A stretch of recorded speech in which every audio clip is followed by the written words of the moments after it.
barnoonni nuti barannu warroonni haa barannu barnoota yuutuubii haa barannu barnoota jedhu jalatti argamtanii yuutuubii kana sabskraayibii gochuun hin dagatina. Akka wanni barnoota ilaallatu hundinuu isin bira gahu jechuudha.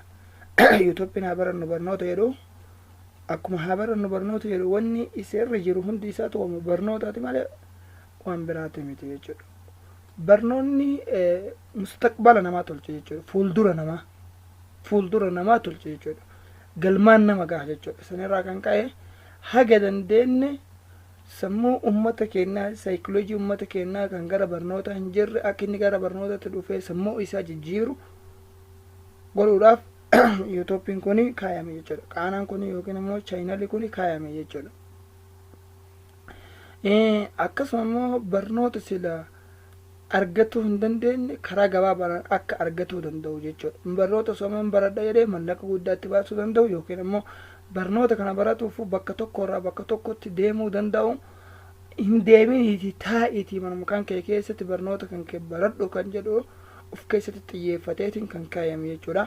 Barnoonni keenya kanarraa kutaa 9ffaa waa'ee mujallada folder kan jedhamu sana afaan ingiliffaatiin sanirraa haasofne jechuudha.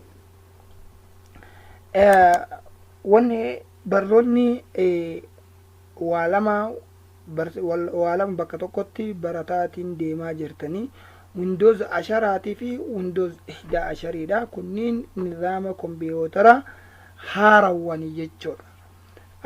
Amma fakkeenyaaf Windows 10 kana iyyuu kan nama duraa qabu kana Windows 10 kanas hin qabu, kanas hin qabu, kanas hin qabu, kanallee hin qabu, kanallee hin qabu jechuudha. Kanaafi kunniin ammoo ni jira jechuudha.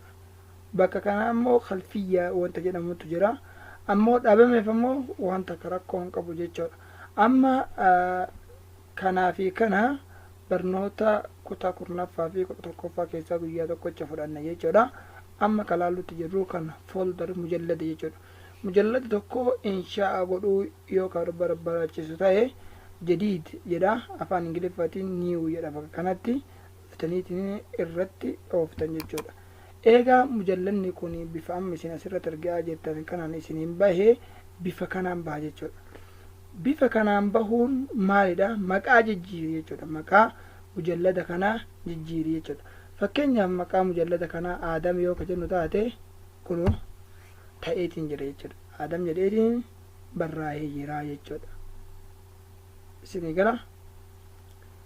Egaa kun akkana ta'eetiin jiraate tokko kana durarraa wanta jirutu jira. Wanni jiru maalidha?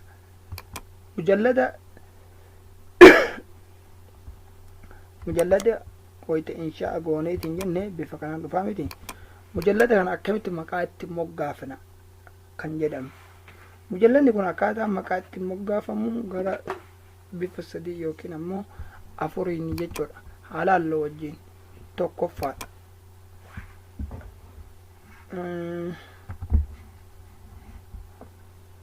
Yeme kwa sina eegaje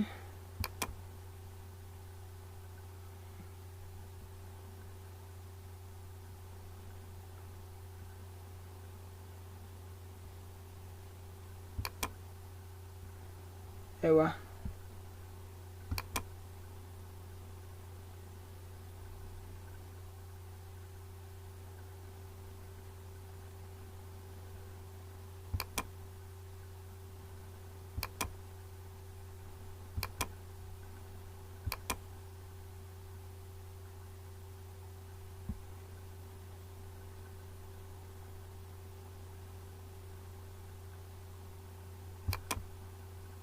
ayye waan ni yaadeen qabu.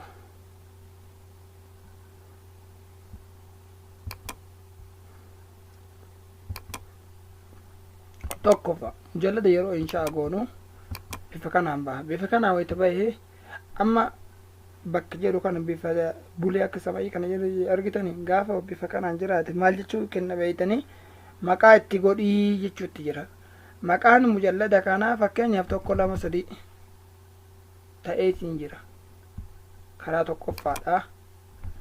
karaan lammaffaan ammoo mujallada kana bifa kamiin ammallee maqaa biraa jijjiirra.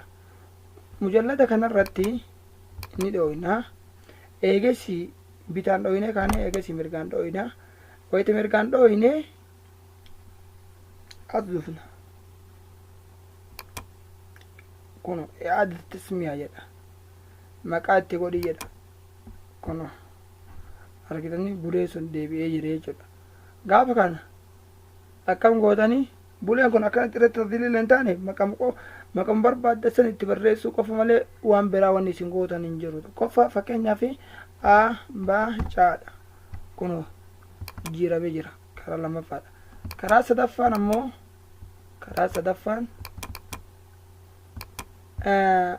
maalidha isa kana tadliila gootanii kiiboordii irraa F2 lakkoofsa 2 fuulduratti jira argitanii F2 tuyxan gaafa F2 tuyxan kun bifa amma isinii tadliila ta'eetiin dhufeetiin jira bifa kanaanii jechuudha. argitanii fakkeenyaaf caafaa daadha kunoo jijjiiramee jira. wayita isa akkana gootaniitiin kaatan isin achite isinii deemtaniitiin bakka qullaa shaasharraa tuyxan jechuudha. akkanatti bifa isaa jijjiiruu dandeenya. gariin ammoo fakkeenyaaf bifa biraatiin illee ni jira. yeroo tokko tokko akka tasaa ta'eetiin ni dhufa jechuudha. bakka maqaa jijjiiran kan yoo ammoo isin gara mirgaatiin yookiin ammoo gara bitaatiin akkanatti lakkoo maqaa kanarratti wanna gootanii deebi'eetiin maqaa saniif fida jechuudha. bakka maal kaayyannaaniin maqaa itti godhii jechaa kaaye jechuudha. bakka tokkotti kana fakkaata barnoonni keenya kaarraa isiniin jedha. wassalaamu alaikum warahmatullaahi wabarakaatuhu.